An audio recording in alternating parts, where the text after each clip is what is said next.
everyone to the show. It's a show. How you say that? It's gonna be a show, I guess, Brett.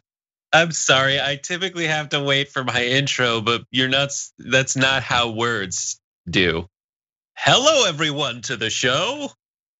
Welcome to the show. Hello, everyone. We've had a morning, everyone. We've had 2020 in the last 90 minutes. Nobody needs to know this, and I doubt it's gonna interest anyone, but we had this whole new thing set up. Everything new and shiny and advanced, and it's too much. Like our ambitions, our appetite was bigger than our stomach. So I'm now looking into the crystal clear, stunning, built-in webcam on my couple years old iMac. Hey, everybody. Just to underscore all of that, John, just so you know, like my room, this room that I'm in, over there are 3 iMacs just stacked up. Because right before this all happened, I robbed a truck called TYT. Right before this all happened, I'd had the same iMac for 12 years. No, for like 8 years. It was a 2012 iMac, and it died. And the only thing that worked was the monitor. So I bought a new iMac because I felt fancy, and I had them both ready on my desk. And then coronavirus happened, so I had to replace them, and those went over there. And then I had to go to the studio and get my computer. So I have 3 computers on the old coffee table. You can make Mega Desk Computer Edition. It's not worth it, John. None of it's no, worth it. It's probably not worth it. No. I love the audience, and literally the audience and my wife are the only 2 things keeping me going. Sort of my wife, but mostly the audience. Thank you. Without you, I die of not trending.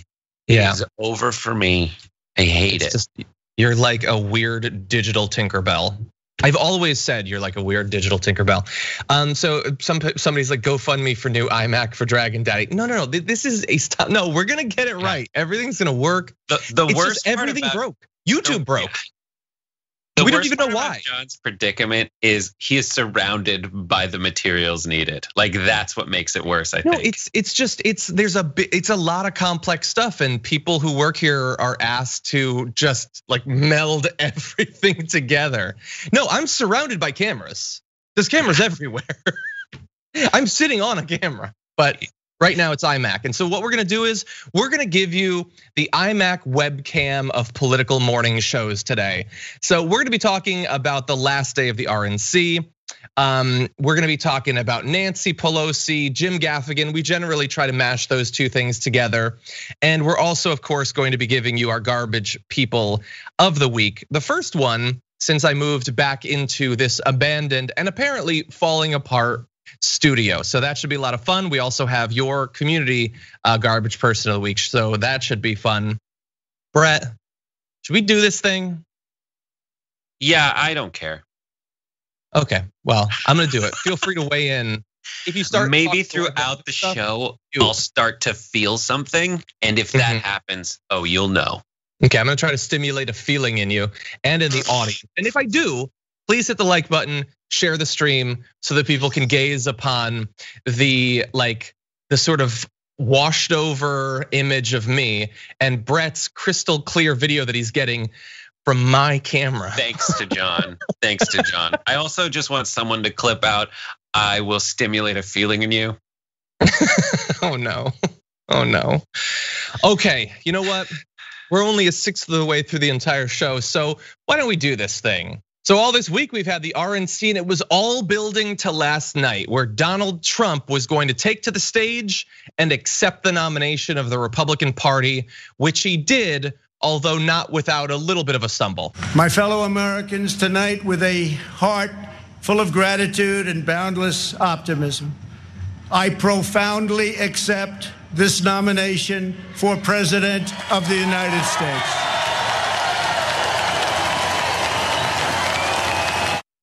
So really fast, before we get to the substance of this, which way was he being weird or stupid or bumbling there? Did he mean to say proudly, or does he think profoundly works in that context?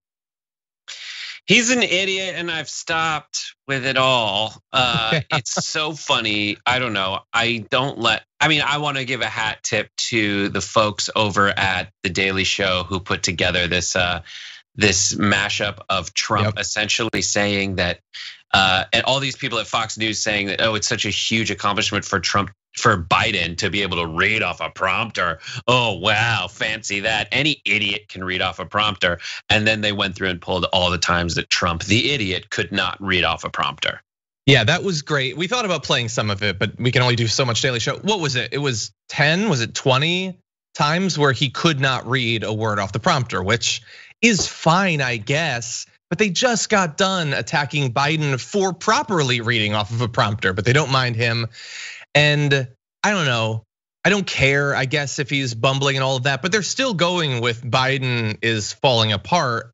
Like, I feel like you should at least be fair about that. Anyway, his speech, I'm not gonna lie to you, I checked out on it. Like 15 minutes in, 20 minutes in, I turned to my wife and I said, let's take our dogs for a walk. I can't take this anymore. And so we went out on a nice walk in the LA night, and we had a nice long walk. And when we came back, he was still talking and he wasn't close to being done. And so it was very long, it was very boring. And that's not just me saying that. Even that night on Fox, some were echoing the same sort of thoughts. Well, there certainly were impressive fireworks on the Mall, but I have to say I was surprised at the lack of fireworks in the president's speech tonight. First of all, it was far too long, 70 minutes exactly. And I thought at times it felt more like a State of the Union speech, like a campaign speech.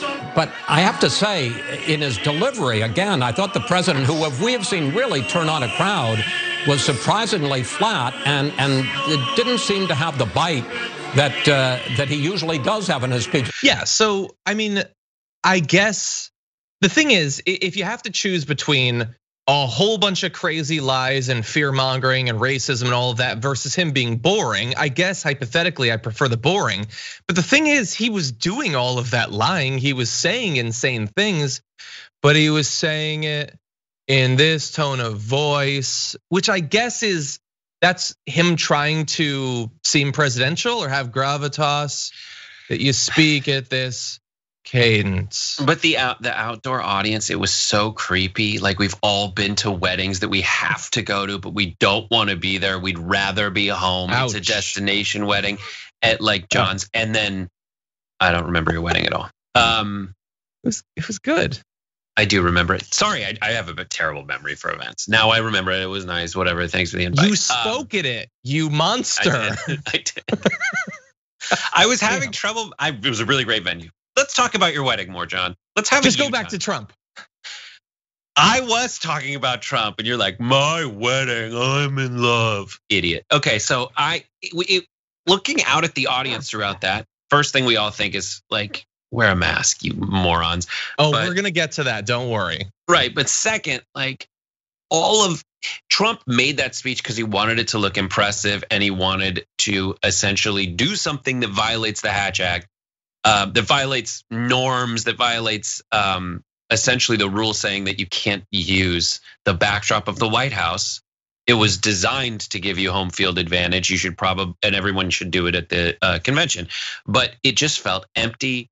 He didn't, I mean, all the people, it was like these obligatory clapping moments, and everyone else just, when they went out and showed the crowd, it looked like they just wanted to go home.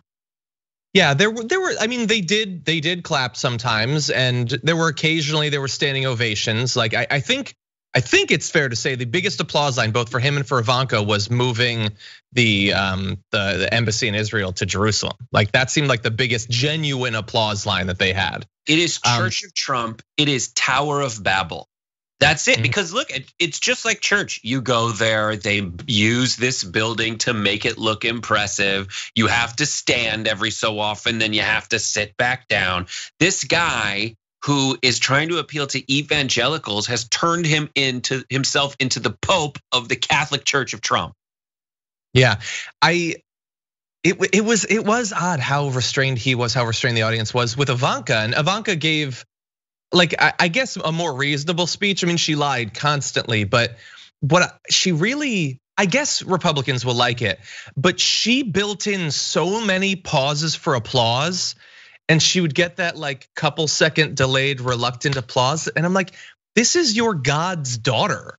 Yeah. Show a little respect. Be on that thing. If you're gonna polite clap, do it politely. I mean, there's a lot that goes into it. Like, did they mic the audience right? Is the audience ready for that? Like, it's and that moment of clapping. It's like when you watch like The Office, and then you go back to watching multicam sitcoms. You're like, oh, this is just an awkward, fake experience. Yeah. We've been watching the single cam. That's what it's called, single cam version of this sitcom. And then they went back to like, filmed before a live studio audience. And if you looked at Wilbur Ross, a barely live studio audience. You pointed out that he has the home field advantage. You're obviously not supposed to use the White House for this. And I'm sure that if Biden ends up doing it because the norm has been shattered, Fox is gonna go back to hating it. And I guess they will in some sense be right, but it's gonna be a little bit hypocritical. Anyway, I wanna show you, that was sort of the beginning of his speech, was that he profoundly does whatever, and he's very profound of himself. But let's go to the end of the speech. Pictures from the South Lawn, and now the fireworks on the National Mall. A first in our history, a political convention on the South Lawn of the White House, the People's House. Thousands of cheering supporters on this pandemic summer night in mid-August watched as Donald Trump, among other things, formally accepted his party's renomination during a long speech on this night. His name spelled out in fireworks. The president talked up our mortality rate tonight, though in truth, over 3,500 Americans have died just during these 4 days. That was pretty good for Fox, I think. That wasn't Fox, that was Brian Williams. Oh, you're right, okay. That was MSNBC. Yeah, I thought it was. And you know how I know it's Brian Williams? Because everything he's saying is like this. When he and his wife conceived Marnie from Girls, he said, I'm close, it's about to happen, I'm gonna take a nap. I'm gonna leave anyway. You're right. Okay, I gave too much credit. I guess Chris Wallace being willing to criticize his energy led me to believe that they were being very critical. But no, he's not supposed to be doing it. You're not supposed to be sitting on the White House lawn for a political speech and then watching the fireworks on the National Mall. And who paid for the fireworks? Probably us. We'll probably never know. You're not supposed to have events like that, which we'll get to. So anyway, the entire thing is messed up. But acknowledging that, more people died during the pandemic, during the RNC than died on 9/11, that should put it in context. But America, while not immune to the virus, is definitely immune to context at this point. It's so inappropriate that while he's spelling his name out in fireworks, behind the other fireworks, the conventional ones are the exact same shape and look as the coronavirus. Exactly. Like every firework just was like, coronavirus, perfect sphere with little spikes. That is the virus over DC. That is true.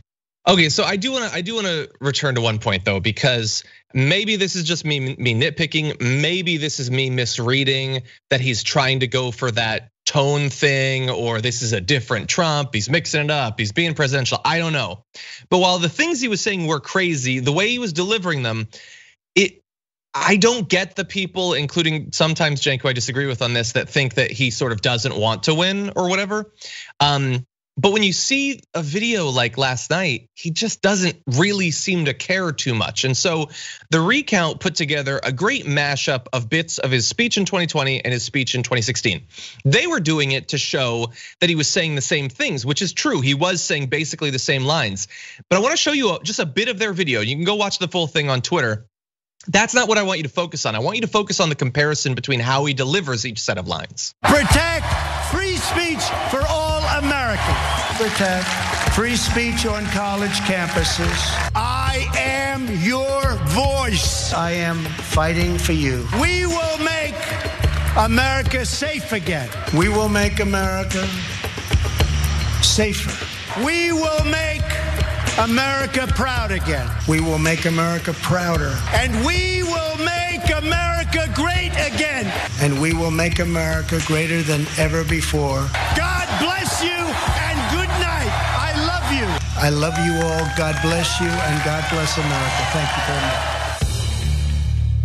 It honestly seemed less like a comparison of Trump versus Trump, and like what if Kimberly Guilfoyle gave the speech versus Trump? So there's a huge difference. Am I overreading this in my mind? Is it just the context of being outside? No, he's obviously performing differently. Maybe it's because he's out of practice because he hasn't been in front of a big audience in a while. But you'd think it would make him excited, but. Usually when you're in a big venue like that, they pump the air conditioning, especially because your performance is better when you're cold, period. And is that true? Yeah. Comedy audiences will laugh more. Comedy performers will be funnier when it's cold.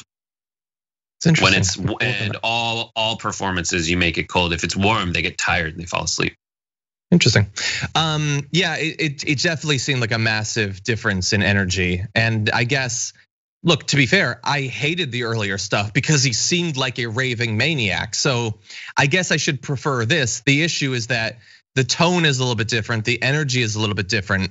I don't mean tone as in a sort of like zoomed out view of what he's saying. I mean literally like his tone of voice is different, but he was saying the same crazy things. He was demonizing protest movements and stuff like that. So it was different. I'm not sure it was that much better.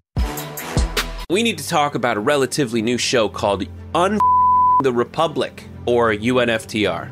As a Young Turks fan, you already know that the government, the media, and corporations are constantly peddling lies that serve the interests of the rich and powerful. But now there's a podcast dedicated to unraveling those lies, debunking the conventional wisdom. In each episode of the Republic, or UNFTR, the host delves into a different historical episode or topic that's generally misunderstood or purposely obfuscated by the so-called powers that be, featuring in-depth research, razor-sharp commentary, and just the right amount of vulgarity. The UNFTR podcast takes a sledgehammer to what you thought you knew about some of the nation's most sacred historical cows. But don't just take my word for it. The New York Times described UNFTR as consistently compelling and educational, aiming to challenge conventional wisdom and upend the historical narratives that were taught in school. For as the great philosopher Yoda once put it, you must unlearn what you have learned. And that's true whether you're in Jedi training or you're uprooting and exposing all the propaganda and disinformation you've been fed over the course of your lifetime. So search for UNFTR in your podcast app today and get ready to get informed, angered, and entertained all at the same time.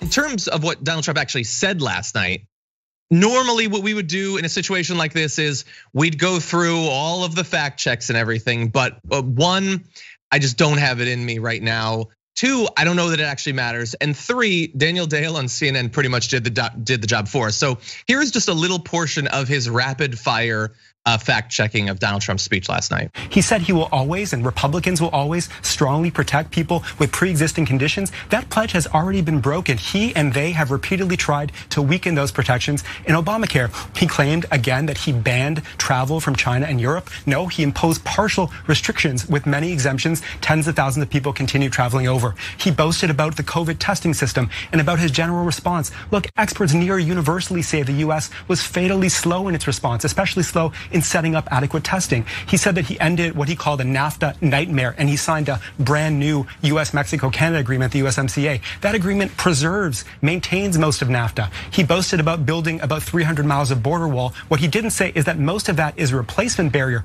As of August 7th, according to official data, just 5 miles had been built where none existed before. He suggested that Joe Biden would confiscate guns. That's baseless. Biden is running on a non-mandatory buyback of so-called assault weapons. He said Democrats want to defund the police. Biden, again, has rejected that. He denounced Biden for voting for the Iraq war. Biden did indeed vote for the Iraq war, but what Trump doesn't mention is that he also supported that invasion. He said Democrats twice removed the word God from the Pledge of Allegiance at their convention. 2 individual caucus meetings outside the main primetime programming did leave it out, but it was uttered in every primetime event. Trump denounced so-called cancel culture as like an insidious left-wing thing. Donald J. Trump, has tried to get dozens thousands of people and entities canceled, fired, boycotted, including literally last week, Goodyear. Yeah, and I mean, that was less than half of the thing that he went through. And it's obviously all true. And it's just so much that you just have to like let it wash over you, take a sip from your drink, Anderson Cooper style, and realize that for the audience that speech was for, they don't care.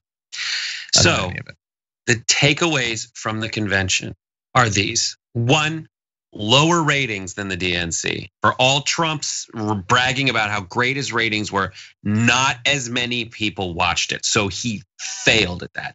2, the lying. So Daniel Dale does an amazing job of doing something for literally 3 minutes. At the end, he just went for like a minute and a half straight because it was non-stop. And 3, it's incoherent. None of the attacks work together. That's something that's being overlooked. They say that America's safer under Donald Trump, but that it's less safe under Donald Trump.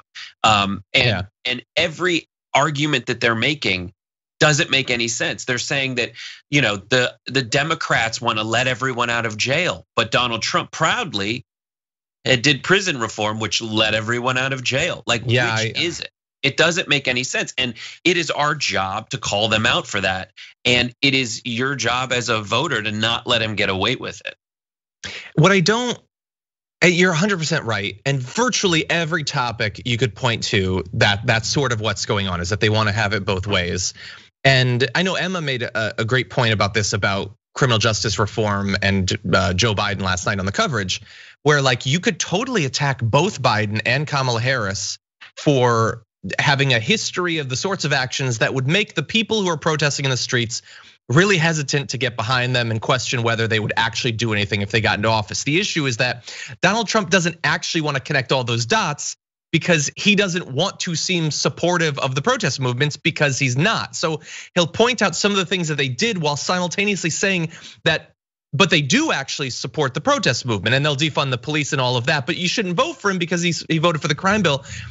It's just so confusing. And in a more meta sense, that whole convention was the pandemic's gone. We don't have to think about it. And look at the great job growth, ignoring, of course, that we still haven't recovered like a third of the jobs that were lost during the pandemic. So it's ignoring huge portions of what's going on and then hyper focusing on one portion of what's going on, which are the protests and all of that, but saying it doesn't matter that it's me who's president right now. Somehow that's Biden's fault. Yeah. And I know that a lot of people right now who do polling and all that, they're like, this is potentially a great line of attack for Donald Trump. I guess, but how does it make any sense? He's president and this is happening, and it's been happening for months and months. It's a crisis that, like many other crises of his presidency, he has done nothing to improve, and in fact has made the situation far worse in real time. So yes, is the short answer to what you said. However, messaging, Dems suck, and messaging, Trump's a marketer.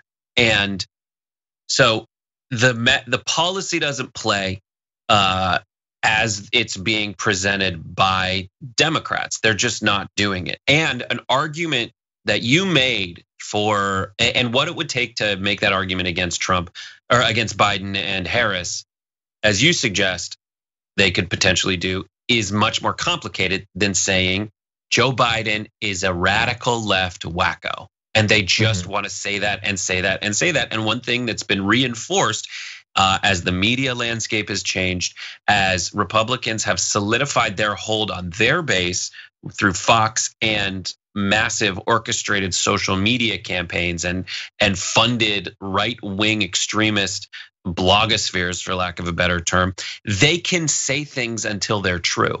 And the way that it's filtered as a default setting for mainstream media is to present that argument at least as half of the two arguments, even though they're wildly untrue and utterly incoherent.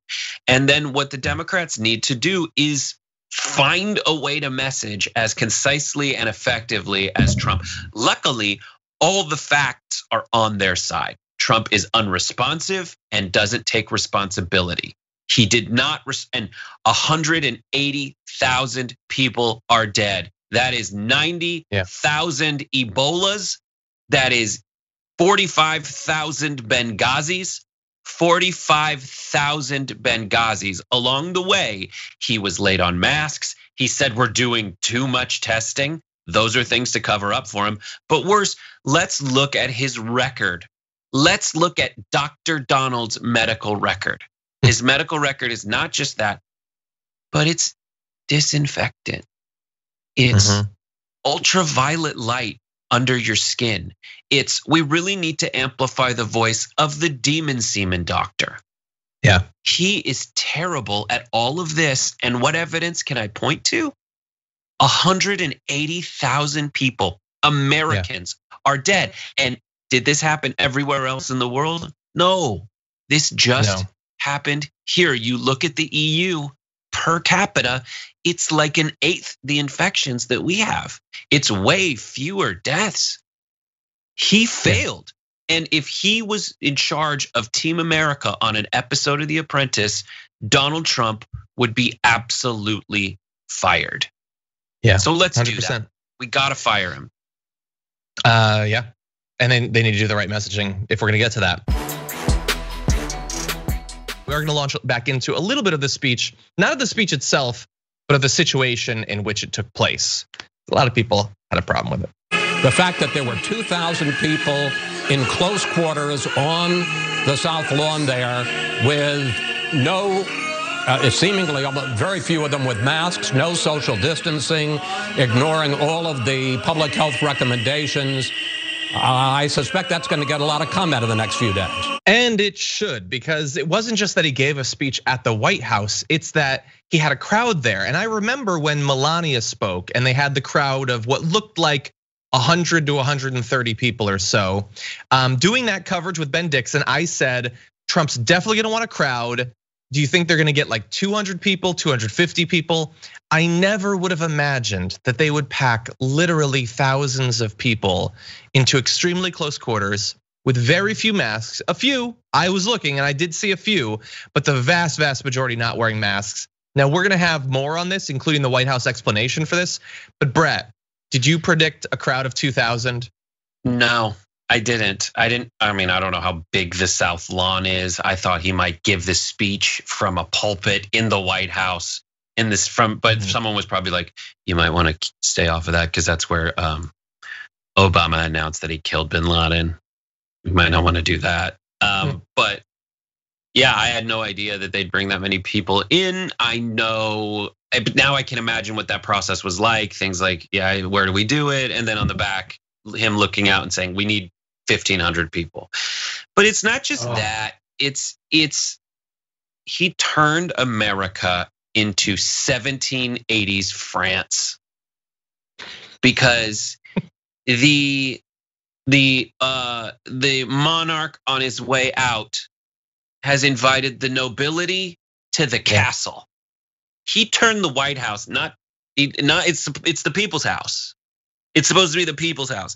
He turned it into Trump's house. He turned it into a castle and invited the nobility in. And if all you need to see is the people walking out of District 1, looking at all the folks that have to play in the Hunger Games, to know that this is insane and there is no way in hell it should be allowed. But exactly, and this isn't America, what he has done. It is not America. It is Fox and Friends is pre-revolution France. Yeah. Except a little bit more death culty. Like the reason the title is the title of the video is called "He Force Feeds Kool-Aid" is that he brought them in, knowing that anyone who's invited, if you want to be taken seriously as a Republican, you're going to want to go, even though you're going to be sitting next to Marjorie Taylor Greene or whatever. And if you wear a mask, you're going to be mocked and heckled and questioned. Your loyalty is going to be questioned, and so they have to go and they have to pack in there, and they're not going to be safe. But to show their loyalty to their God Emperor, they got to do it. They got to risk their life. They got to potentially be the next Herman Cain. That's 2,000 people. That is a third the size of the Tulsa crowd, perhaps more tightly packed in.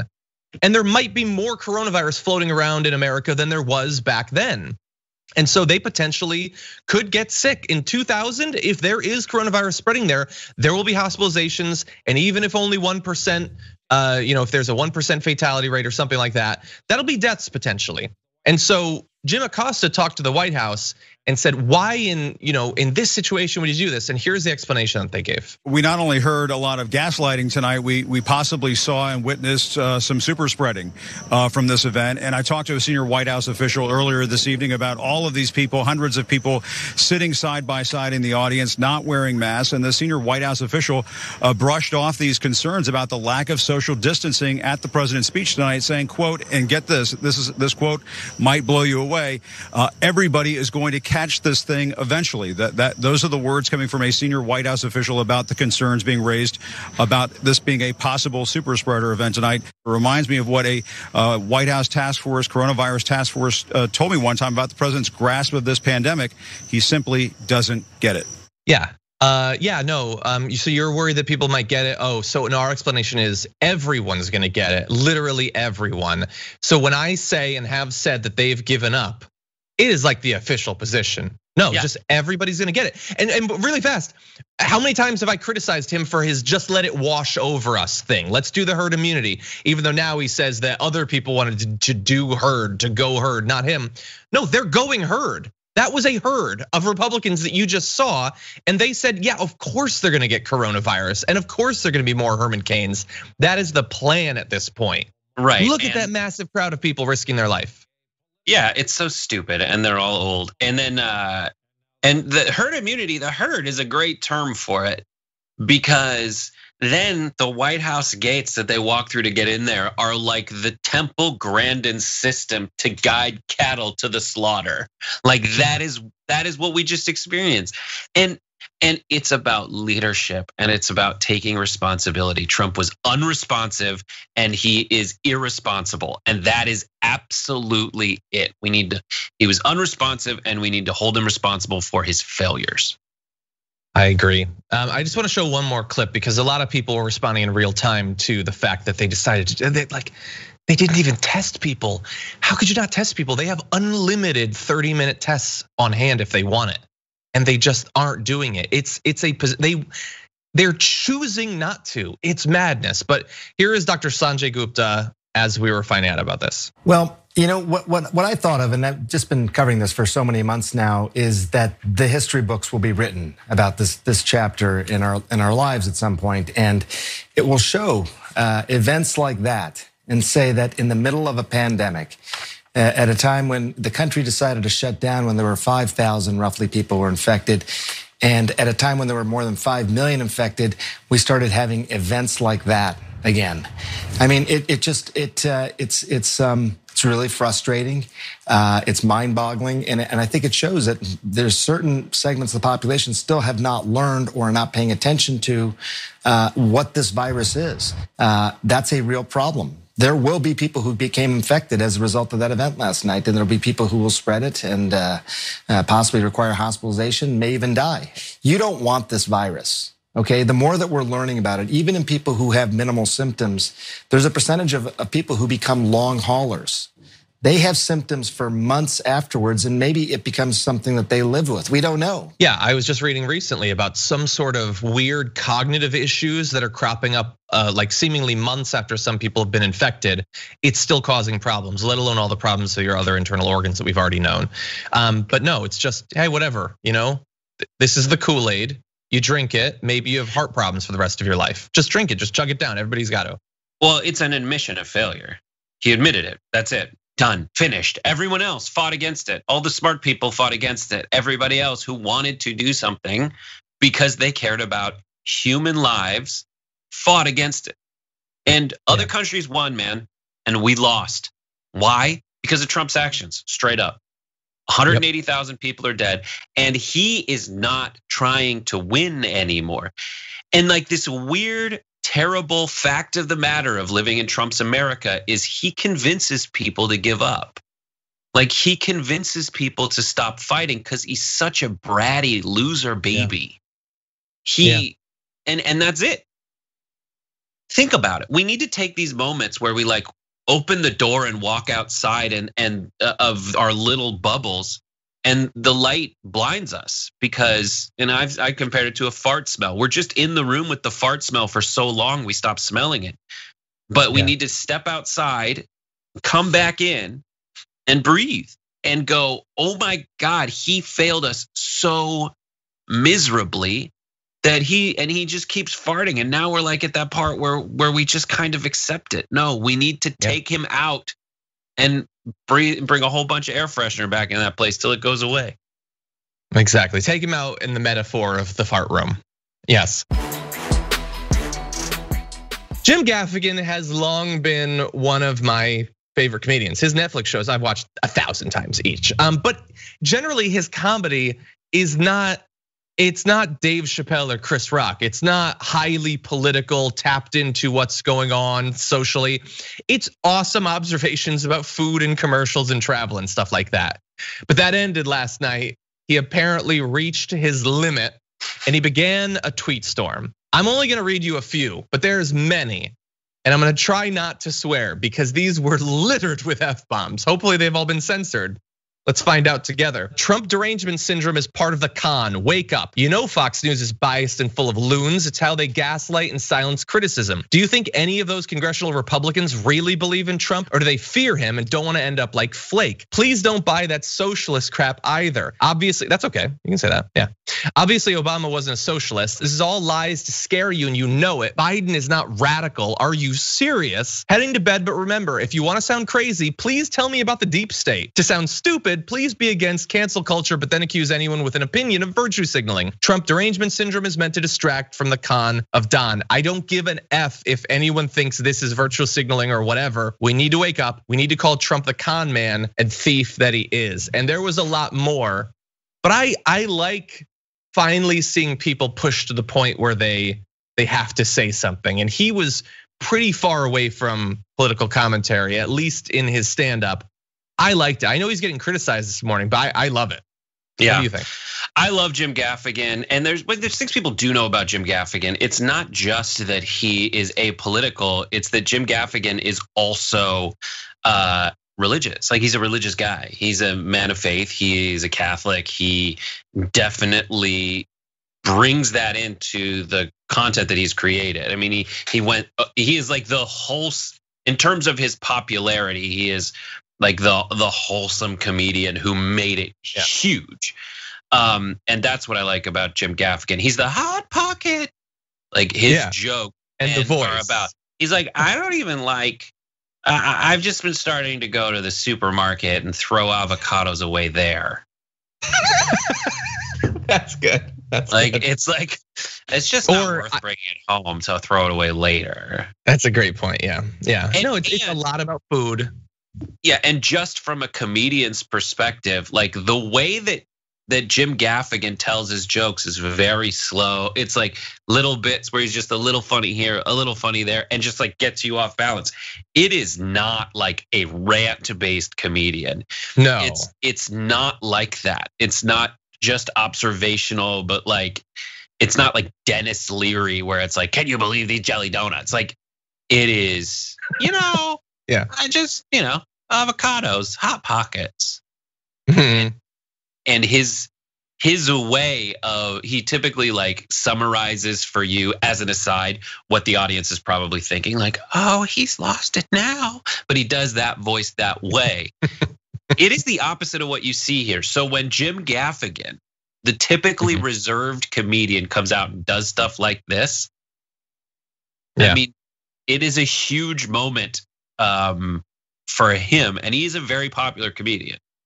Yeah, no, he totally is, and definitely watch his specials if you haven't already. I honestly do love them. I like a lot of different types of comedians, but I have legit listened to everything he has on Netflix at least 7-8 times, all of them, over and over. I don't even care. I'll keep listening to him. He's very good. And by the way, he's been on TYT before. He was interviewed by Cenk Uygur.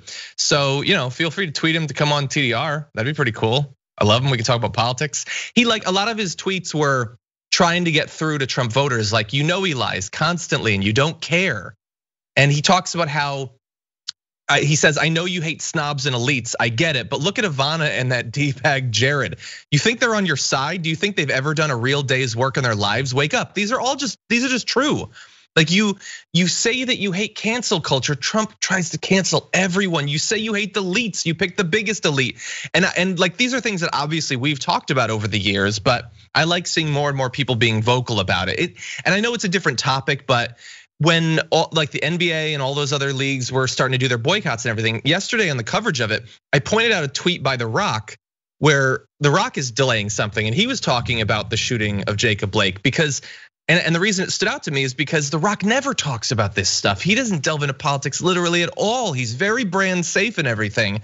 And maybe this is just 2 data points that are totally unrelated and they're not indicative of anything. But I like to imagine that maybe more and more people over time are being forced to acknowledge how crazy things have become. And if Trump does get reelected, I don't know what we do to limit the damage, but hopefully we'll be doing it together. The skill of the politician is to be able to win the votes of the populace and then not have to admit that what they want is what they need. And what they're feeling should actually be reflected in the behavior and like legislative ends of the politician. Yeah.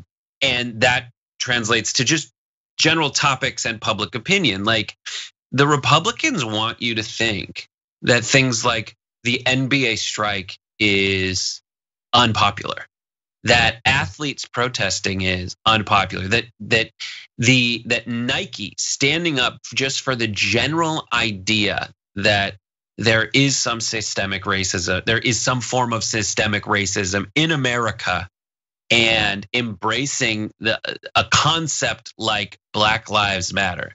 They want you to believe that that's insane. But a poll came out today saying that 2/3 of Americans, by a 2-to-1 ratio, Americans are in favor of the strike of professional basketball. Like, yeah, you're 100% right. And Nike made those decisions because they think that it's popular, because it is absolutely popular. And all the Republicans have going for them is Frank Luntz. Frank Luntz, who's a pollster, who essentially a focus grouper, who's like, what can I say over and over again to convince people that the truth isn't true, and that this little feeling that, and it's not even like a feeling, it's putting these 2 words together. Feels like that portrays an issue, a topic, an America, when really it does not. It is just focus grouped and artificial, and takes advantage of essentially people's heuristics. Yeah, it's this weird coming together of a person who is, for whatever other faults he has, and it's a long list, is good at gaslighting people. And an ever increasing percentage of the population that is like, just give me the tube. I just want to suck on this gas. Just give me as much gas as you can possibly. Like, they desperately want to be lied to. Anyway, good job, Jim Gaffigan. Right. Everyone, please get him on the show. I get it. I get that you're doing something rhetorical, but like, it's not. They want to feel right. They want to feel superior. That's Everybody what I mean. Does. Yeah. But it's not that. But yeah, your they willingness don't go out to wanting to be lied to. Everyone would prefer that the thing they're told, they already believe that they're the best. They also want to feel right. And they just need someone to confirm that in a way that they don't reject. And that's that sweet spot right there is how the Republicans operate. Nancy Pelosi, not a huge fan of the upcoming debates. I get it. I doubt many people are anticipating them, but her view of it is a little bit different and what she wants to be done. Here's a little bit of her talking with reporters. Don't tell anybody I told you this, especially don't tell Joe Biden. I don't think that there should be any debates. I do not think that the president of the United States has comported himself in a way that anybody should, and that has any association with truth, evidence, data, and facts. I wouldn't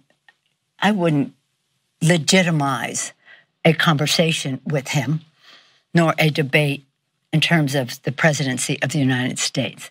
Now, I know that the Biden campaign thinks in a different way about this, but I thought what he did in the 2016 was disgraceful, stalking Hillary Clinton like that. Yeah, so look, the debates were weird back in 2016, but you gotta have debates, right? You can't, and I don't even like it. We would hate it if they were saying the debates should be canceled. We hate it when people being primary don't have debates. So I feel like we should be consistent on this, right, Brett?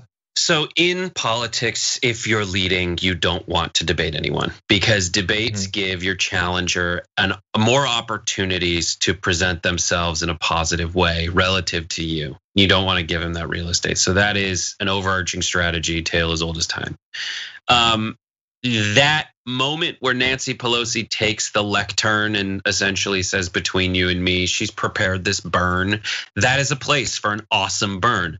That was not an awesome burn. I think if you if you kind of brought in what Trump just did with Biden saying, I want to challenge you to a drug test leading into it, and said, listen, I challenge you not to lie for a week. If you don't lie for a week, I'll debate you. Every time you don't lie for a week, we'll have one a week, but leading up to it, you, your daughter, your surrogates, they can't lie for 1 week. Here's a list of your lies from the convention.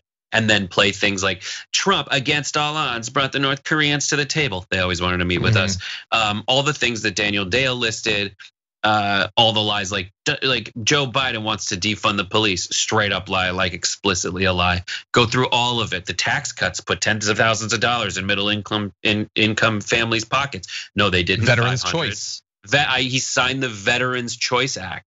More money was put in people's pockets during the Obama administration than was put in as a result of this epic tax cut. So we'll do debates, but embracing that kind of messaging that Nancy was flailing to figure out, which was like, listen, he's gonna bastardize the conversation. No, prove to me that you can tell the truth for 1 week and I'll debate you. Yeah, I kind of like asking him not to lie at all is one thing, but just like, okay, we've compiled a list of your 20 most common lies. Just don't tell these particular lies. No, because then you write your own ads. Since whenever he lies, you just clip it out and you play it. Like, since we issued this challenge to Donald Trump, it doesn't even need to be Biden. It doesn't have to survive or to go around the debates. It's like Trump challenge. Don't lie for 1 week. Try it on. Just try it on. And then the Midas Project, Rebellion PAC, everyone can then just use it and cut those ads. So let's start it. Dragon Squad Assemble, the Trump challenge, 1 week without lying. Someone come up with a better hashtag, and by the end of the show, we'll figure it out. And then after that, we'll put together an ad that says, since we issued this challenge, unfortunately, Trump has lied, and here they are. Yeah. That's good. I like it. The debates are going to happen, though, regardless of what she said. And I think that Biden's I think he's going to eventually hear that she said that. She did her best efforts. But anyway, it turns out there was a camera in the room. Biden and Trump are set to face off during 3 debates, with the first scheduled for September 29th at Case Western Reserve University in Cleveland. So we are 1 month away from the first debate. Asked about these debates, Joe Biden said, I will be a fact checker on the floor while I am debating him. I think everybody knows this man has a somewhat pathological tendency not to tell the truth. I'm used to dealing with bullies. Look, I think that the debates are going to be a debacle. I think that they could actually be a disaster, but they should happen. I don't know about my confidence that Joe Biden is going to serve as a great in real time fact checker for him. I just don't know. There's so much. He lies so much, so fast, so insanely. Honestly, if Trump sits on that debate stage and just tells the sorts of lies that we were going through, I would be shocked if that was where he capped out on the crazy meter. I think it is going to be literally just saying conspiracy theories about Joe Biden, insulting Joe Biden like crazily to his face. I think that stalking behind Hillary Clinton is going to seem relatively hands-off compared to what he's going to do with Biden, especially if he's still down 7 or 8 or 9 points going into that debate. So yeah, it's gonna be, we're gonna do coverage. That's it. I'm gonna be drinking. Trump's gonna go negative, because going negative polarizes and shrinks the electorate, and the fewer people that show up, the more of a chance that Trump has of winning, period. And JR was kind of saying this in the morning meeting today, and I agree with it, that by the time November rolls around, people are gonna be like, there is going to be a high likelihood that this messaging of everybody's gonna get it anyway, let's go herd, gets out there. or the numbers will be down. And everyone just needs to go vote. Everybody just needs to go vote. Figure out a way to do it. But the downside is while the USPS has dismantled the apparatus for mail-in voting, which is a response to the coronavirus. Like, he's trying to shut that down. Mail-in voting will go up. They tamp that down. But as a result of coronavirus, they're getting rid of all the ways that people can vote in person. So both of these options are gone. And if you don't want to, if you want to go around the mail-in voting situation that's turned into a debacle, you're going to have to go and vote in person. But that'll take even longer than it normally does on a regular election day. And I want to say big shout out to LeBron James, who's trying to get poll workers staffed. He launched a nonprofit so he could staff poll workers so that there can actually be people to work these polls.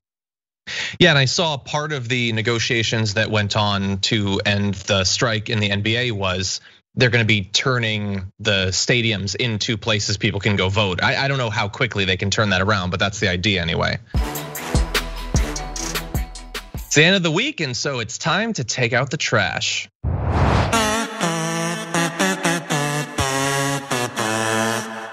Okay, so I've got the actual garbage person garbage can. I'm gonna start decorating it soon. It feels good to not have my actual trash from my desk constantly on display on the show. This one's just got people's pictures. And I was looking back, I think one of the last people we put in here was actually Tucker Carlson. So he still belongs in there, so I'm gonna put him back. But anyway, there was a lot of garbage this week. There really was. And there were some really horrible people that obviously are terrible. But garbage people tends to focus on certain sorts of behavior. And so for my entry this week, I wanna cut right to a video that became a narrative following the speeches last night. Take a look at this video of Rand Paul.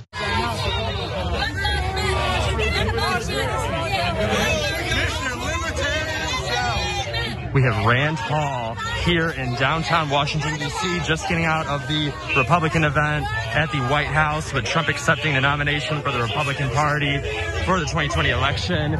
He is surrounded by a crowd of protesters here, as well as this line of Washington, D.C. Metropolitan Police. Okay, so that's a video. At some point, he starts trying to leave, and look, there's a crowd around him. There's people taking pictures. People are shouting, incendiary, crazy things like "Stop killing us" and say Breonna Taylor's name and stuff like that. One of the cops gets pushed at some point, except that that's not why he's a garbage person. He's a garbage person because ever since that happened last night, up to and including this morning on Fox and Friends, he has been repeatedly saying that he was nearly killed. That those cops stopped the protesters from ripping him apart with their bare hands. They've got protest signs. They don't want to die. Like, by the way, I love that once he's out of that area, he's finally wearing a mask again. He can take it seriously because Trump's not around. They're just saying like, hey, take this seriously. Stop killing us, things like that. And he has turned it into these insane rioters would have killed me if they weren't stopped at the last moment. And so for that reason, if we can come back to me, Rand Paul is this week's garbage person for me. Thoughts? Well, I drew my garbage person. You see who it is, John? What? That's pretty good. Same garbage person, Randall Ayn Rand Paul. That's a good drawing of Rand Paul, actually. Thank you very much. Tell me why he's garbage. This is a paid actor, staged protester, Rand Paul. What are you doing? Where are you? Why are you there? In what world is Rand Paul walking through the streets outside the White House? Yeah. For any reason other than to get this photo op? Now, there was a different moment where Rand Paul feels like he was under attack. That's because a police officer shoved a protester who shoved the police officer back. And Rand's like, oh my God. Rand Paul can't even keep the peace with his neighbors. And he thinks, and he's trying to be the authority on what we should do in America to keep the peace abroad. Rand Paul is a liar. Rand Paul says, Donald Trump wants to get out of the Middle East, just like you could have gotten out of Yemen. There's an option. Yeah. Trump vetoed getting out of Yemen. Vetoed. Rand Paul was for that. Rand Paul is for getting out of it. But I got count out my president daddy. And I wonder what Ron Paul is thinking through all of this. My God. That's a great question. What's your dad think about this, Rand? He's got to just, because I don't think that Ron Paul is going to say, that's okay. I'll abandon my principles, wacky though they be. Like Rand Paul has tried. He's tried to straddle that divide, and he's gonna bang his nuts on the asphalt when he falls off. Like that's the problem. Like Rand that's Paul, good. all of that. And what just happened? It's like I said it earlier in the show. They turned the White House into a castle, and they invited the princes and princesses to that castle. And what they're trying to do is turn all of the decent Americans into monsters and animals. That's what they want to portray people as. If you look at that, most of the people were saying, just say her name. Why? Where's Rand Paul from? They're not just shouting Breonna Taylor at some rando. Kentucky. He's the Kentucky senator. He is responsible for that. And his argument here is I should never have to face the people. I should never have to. Why should I do that? What? Well, he will for a photo op. He's doing it for a photo op. There is no other reason than to get that. Now, there's plenty of people standing outside of the White House's folks. There's one guy like flipped off an old lady. Like got in her face and did that. Like, obviously I'm against that. Obviously, I'm against all of that. And I think that there's so many people guilty of this one thing, of taking a small group of folks within an organization, within a movement, or just in the same physical space and saying they represent everyone. And a lot of people do. Like there's the ACAB movement, all cops. No, they're not. There are good cops. I love good cops. I believe there are good cops. I know good cops. And I love them so much. I support good cops so much that I want to rebuild the concept of policing around good cops. And I think that's the kind of messaging that America needs to do. And I think that's what like the Joe Biden campaign needs to do, is say, I love good, there are good cops. And I want to listen to good cops and give good cops what they need to succeed. But all this messaging goes to nothing. And it just allows people like Rand Paul to be like, oh my gosh, there's a person near me saying that I should do a better job. Yeah. I hadn't actually really thought about it because I assumed at some point they have to leave. That's pretty good. Yeah, no, people pointed out I didn't crumple it. He's just like put like nice and gently. No, he's actual garbage. He's got to go in the garbage. We don't reuse these pictures because they're unreusable. Yeah. Were 2,000 people just walking out of the gate of the White House back to their cars? That seems unlikely. They did it on purpose. That's what. Yeah. There's no value. And nothing happened to him. And nothing happened to him. Anyway, and you know what? Things are happening to other people. It's not actually about Rand Paul. He wants to make it about him, but no, the people who, a right-wing militia member, gang member, whatever, were shooting in Kenosha. They didn't just get pushed or heckled. Okay. Jacob Blake didn't get pushed 7 times in the back by a cop. This isn't about him and his BS attempts to make himself out to be the victim. And he literally is going on the media repeatedly saying that he was nearly killed.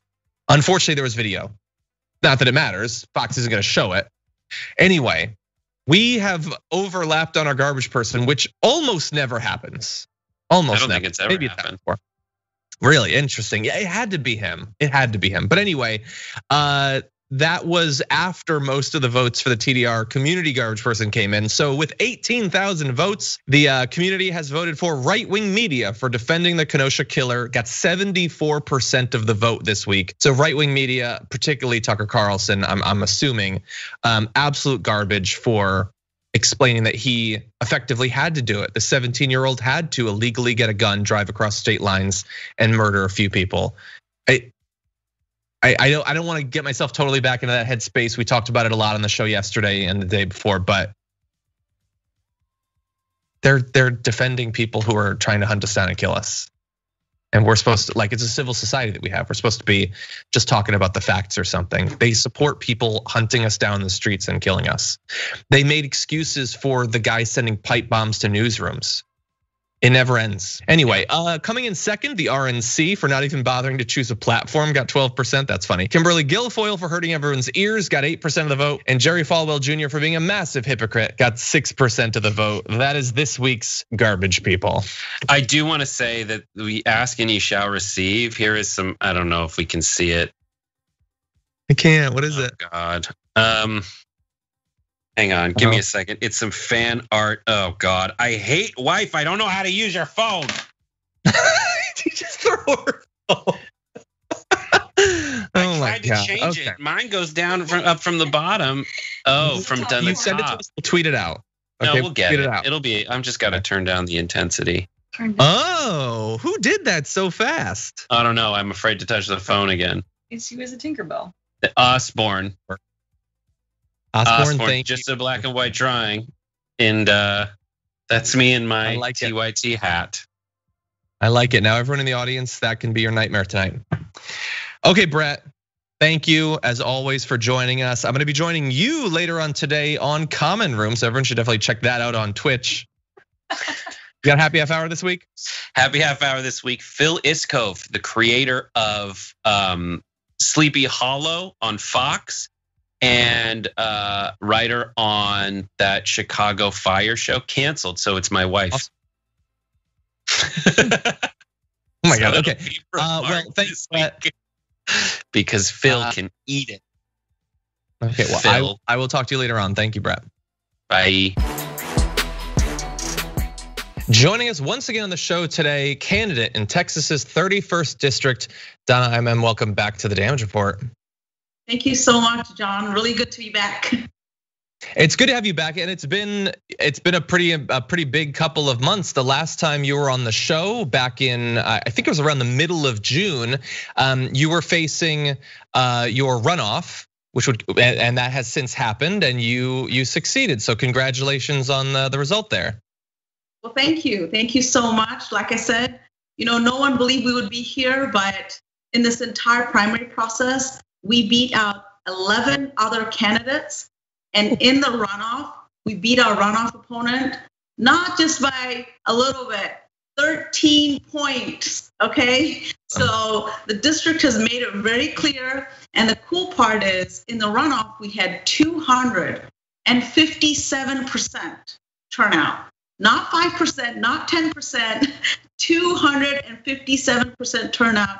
July 14th, right in the middle of this pandemic, when unfortunately cases in Texas were the worst, but people came out to vote. Wow, yeah, that is obviously awesome. One of the conversations we've been having with a lot of candidates during this entire pandemic is how it's affecting their race, and obviously it makes it more difficult to do certain things. But I wonder, the last time we talked was a few months ago. We've since gone through another big spike in cases, including, as you pointed out, in your state. As of right now, as you're going into the home stretch, just a few more months until you'll go up against John Carter, who's held the office for getting towards 2 decades now. The way that it's been handled, the way that a lot of these big national issues have been handled, is that still having an effect on the way your race is running right now? Absolutely. I mean, look at Texas, right? We had a shutdown for 4 to 6 weeks, depending on which county you were in. Yet during that time, our leadership, our GOP governor, didn't take advantage at all to do the right things and open up in the right way. First of all, when they opened up, they didn't require masks anywhere. They left it up to small businesses to police masks. Okay, so then we had a huge spike in hospitalizations. You saw, hospitals in Houston be maxed out of ICU capacity. And then, 4 to 6 weeks later, when the death rate was going high, we exceeded 10,000 deaths. They decided now they were going to say masks are going to be required in Texas. And within 2 to 3 weeks of, masks being required, we now see hospitalizations go down 20%. Look, the science has been telling us from day one that if everybody wears masks, if you have 90% plus masks, you handle these challenges, the pandemic, in a way that it really impacts people's lives, where people are not ending up in the hospital. But these guys decided, despite all of the evidence, all of the science, all of the physicians telling them what to do, that they were going to just leave it up to other people to do what they wanted. And we have thousands of deaths in Texas that did not have to happen. I remind you guys that we have over 170,000 families that have had to put on a funeral in the middle of this pandemic. Just imagine if you were one of those. Exactly, yeah. And unfortunately, it's very close to home. So it seems like we just went through the RNC, and if there was talk about the pandemic, it was in the past tense, that we've moved past this. And so they are trying to get people to limit the damage that's being done to Donald Trump, the damage that's being done to potentially incumbents like John Carter, to imagine that we've moved past all of this. The pandemic's done. But then there's this alternate reality, which I call reality, which is that it's still killing more than 1,000 people a day. People still need economic assistance that is being blocked. When you're talking to people, how successful has the narrative of ignore all of our troubles been? Or do the people in your district realize that a lot of people are still out of work? It's likely to get worse. People are still dying. Are they looking at John Carter and wondering why he's not doing more? Or are they ready to just move on and pretend that we're past all of this? Nobody who is impacted from this, who doesn't know where their rent is coming from, who hasn't been able to go back to work, is wondering, how things are better. They are wondering, why isn't our government getting serious? Especially right now, this is fall. We have parents trying to decide, are they gonna homeschool their kids and do this distance learning, or are they gonna actually send their kids to school? Can you imagine being a parent right now and having to make that decision? And do you think as a parent, you would ever be able to live with yourself if you decided to send your kids to school and one of them died? Oh my God, yeah. So these are the challenges that every single family is having to deal with. On top of that, we now know that people in the lower income stratus are having to deal with evictions. Where are they gonna live? We just had, Laura go through all of the southern Louisiana part. People didn't know where to go, where to take shelter.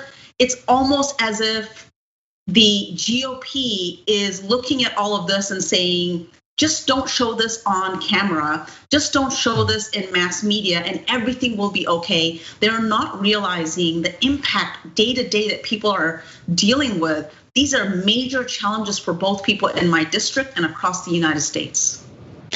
And obviously, while they're ignoring the economic catastrophe and the pandemic, they're talking, nationally about the protests that have been going on. Their view of it is obviously very different than, say, mine, for instance. And so what's interesting is that while we're having this national conversation about possibly reforming the police, taking a look at the prison system and all of that, really fundamentally rethinking these things, apparently the person you're challenging has a sort of a dog in this fight, has been receiving money from some of these private prison groups, correct?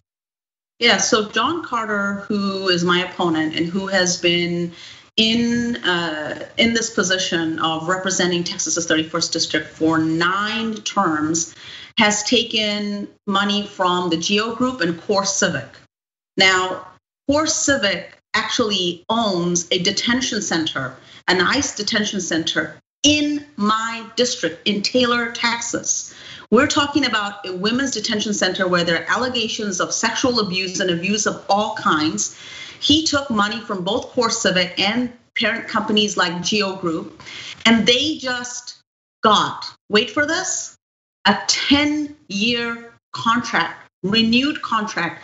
And by the way, it's one thing that our politicians are taking money from corporate PACs or corporations, but it's another thing that they are being sold out by tiny amounts of money as $5,000 and $30,000 and $35,000 for 10-year, tens of millions of dollars worth of contracts. Can you imagine that this detention center is in his district? These are people in his district. And it's like nobody knows about it, nobody cares about it. This is how our people are governing. They don't have to pay attention to what we're going through. They have people giving them $5,000 and they're like, fine, great, I'm in good shape. Yeah, I think a lot of Americans over the past few decades have sort of wised up to the idea that a lot of their politicians are bought, but I think that there might still be a little bit of naivete thinking that surely the sums of money have to be significant. The idea that you could, what a return on an investment, that you can turn a couple of $1,000s into millions long term, and God only knows how long by the time it's fully done. Man, if we're gonna have corruption, couldn't they at least hold out for a little bit more money? You would think, right? You would think that these people are sending them millions of dollars. It makes absolutely no sense. And think about it this way. Right now, throughout this pandemic, we had more than 55 million people file for unemployment, right? And during this exact same time, billionaires made hundreds of billions of dollars, hundreds of billions of dollars. We're not talking about a billion here or there. We are talking about people in this country trying to figure out, where am I gonna live because I'm being evicted because I lost my job and I don't have enough money to pay. Talking about people trying to figure out, I don't have anyone to look after my children so I can go back to work. Yet we have billionaires in our country that make hundreds of billions of dollars. Something doesn't add up. This doesn't make sense. We cannot wait a single second for change to come. We have to come together, solve our own problems. And just remember, in the HEROES Act, they took a $6,000 plus loan on every single man, woman, and child. That's you guys, that's us that work for a living, get up every single day in the morning and go work. And they distributed the majority of it to billionaires and major corporations that didn't need it to be able to stay alive or stay solvent during this time. Yeah, so look, obviously the stakes are very high in this race. You would imagine, I would hope that the Democratic Party would be really taking advantage of this opportunity where the Republican Party has bungled so many simultaneous emergencies that they'd be making sure that in as many of these flippable races as possible, they're doing the right thing. And I know it's a priority for some. I know that you just did a live stream with both Beto O'Rourke and Andrew Yang as well. Are resources coming in? Are you getting the help needed to flip this thing? Are people taking it as seriously as they should? Yeah, I mean, definitely people are waking up to the fact that out of the now 10 districts that are targeted in Texas, right? There were 6 in 2019. Texas's 31st district was one of them. Now there are 10 districts, but out of all the districts, the district that is most likely to flip blue, and flip blue the biggest, is our district. And you know why? I'll give you 3 reasons. Number 1, more than 65,000 people moved into this district since 2018. In 2018, we just lost this race by 8,000 votes. These 65,000 people, on top of that, are young. They vote Democrat. They are highly educated because of the large tech, businesses, Amazon, Google, Apple, Dell Technologies in Northwest Austin. They tend to be college educated, younger people, they vote Democrat. So out of all the districts, we have that major, thing going for us. The second thing is MJ Hager, who ran in Texas's 31st district, is running for Senate. So out of all of Texas, the district that knows her the most is this district. She is the most well-known, has most name recognition in this district. And last but not the least, let me put it to you this way. Williamson County, which is in my district, flipped blue in 2018. It is the fastest growing county, not in Texas, in the entire country by percentage. But we need to close the gap in Bell County. And what people believe about Bell County is because it is a military, there's a military base there, right? World's, the country's largest armored vehicle military base in this entire country. But what they don't know, and here's the secret, it is a majority minority district. Majority of the people in Bell County are Black Americans, Latino Americans, and Asian Americans. And our campaign, the reason that we beat out 11 other candidates, including candidates who had ran for office district-wide and elected officials, is because we, for the first time, are talking about the challenges that people who have been left behind, being completely ignored by John Carter, We are bringing them into this political process. We are addressing their problems with actual solutions that will help them. And that's what's got people excited in my district. So if you want to turn Texas blue, our district is going to be the district that is going to contribute the most number of blue votes that you can imagine at the entire statewide level. But we still need your help. Remember, out of all the people running, I'm a first-time candidate. Multiple candidates have ran before in 2018. So they've been running for 3.5 years, whereas I'm a first-time candidate. So I need all the help I can get. I need you guys to call, your rich friends, your rich uncles and your grandma and ask them to donate whatever they can, $10, $5, $25. Look, my opponent already had $1 million of cash on hand at the end of June. We have to catch up, but I'll guarantee you this. We are running one of the most efficient campaigns, the best ROI on your money. And we're not just gonna flip this district, we're gonna flip it so big so the GOP gets the message loud and clear that any party that is responsible for the death of 177,000 Americans should never be allowed to come back in power ever again. Yeah. That's powerful. I always forget that you're a first-time candidate. I feel like we've been talking for years at this point. But anyway, and you're 100% right. Obviously flippable, great statistics there. And if, like, I know that you were talking to the audience to some extent, but I hope that the DNC and the Democratic Party at large takes notice, because if, like, Beto O'Rourke came within just a couple of points of winning a statewide election just a couple of years ago. Biden is polling within a few points of Trump in Texas, and if enough money is put into districts like yours and gets enough people out there, if Biden wins Texas, there's no election, there's no worry about the Electoral College at that point. And so I hope that they hear the message and they take it seriously. I know that you told people, obviously you'd like their support. Where can they go specifically to provide that? So it's votefordonna.com. And you can go there and donate, or you can go to votefordonna.com/give if you want to read a little bit more about my background and the race statistics, if that's what is interesting to you. But I'll tell you this: I have made this promise on the Beto O'Rourke event that we did. If we raise $1 million, this race is won. I've made this promise. Guys gonna hold me to it. So help me get there. By the way, Texas's early voting has been moved up to October 13th. And anyone 65 and older in Texas can vote by mail. Those mail-in ballots are going out late September. We need your help now. If we can spend the money in September, we've got this. Donna, as always, thank you for joining us, and best of luck to you. Hopefully we'll talk again before the big day, but best of luck on the path. Thank you so much, John, for having me. I really appreciate it.